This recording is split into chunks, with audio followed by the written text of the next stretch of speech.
Hello বন্ধুরা, আসসালামু আলাইকুম। আজকে আমি দেখাবো পূর্বে সেভকৃত ফাইলে কোনো তথ্য অ্যাড করে পুনরায় সেভ করার 3টি নিয়ম।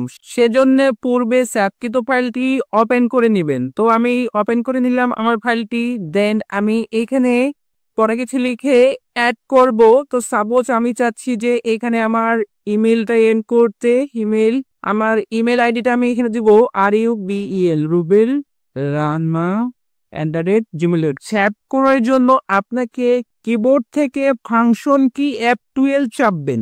আপনি ইচ্ছে করলে ফাইলের নামটিও চেঞ্জ করে দিতে পারবেন। দেন সেভে ক্লিক করবেন। আপনার পরে যে লেখাগুলো অ্যাড করলেন এই লেখাগুলো ওর মধ্যে সেভ হয়ে যাবে। দ্বিতীয় পদ্ধতি হচ্ছে, সাপোজ আমি এখানে মোবাইল নাম্বার অ্যাড করতে চাচ্ছি।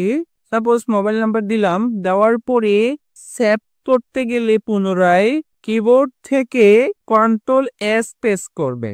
কিবোর্ড থেকে পুনরায় কন্ট্রোল S প্রেস করলে আপনি পরে যে মোবাইল নাম্বার লিখলেন এটাও সেভ হয়ে থাকবে। দেন আরেকটি পদ্ধতি হচ্ছে, সাপোজ আমি কোনো কিছু লেখা লিখলাম, লিখার পরে আপনি চলে যাবেন কুইক অ্যাক্সেস টুলবারে, যাওয়ার পরে সেভ অপশনে ক্লিক করে দেন শর্টকাট আইকনে ক্লিক করবেন। আপনার পূর্বে সেভকৃত ফাইলের সঙ্গে নতুন তথ্যগুলো সেভ হয়ে যাবে।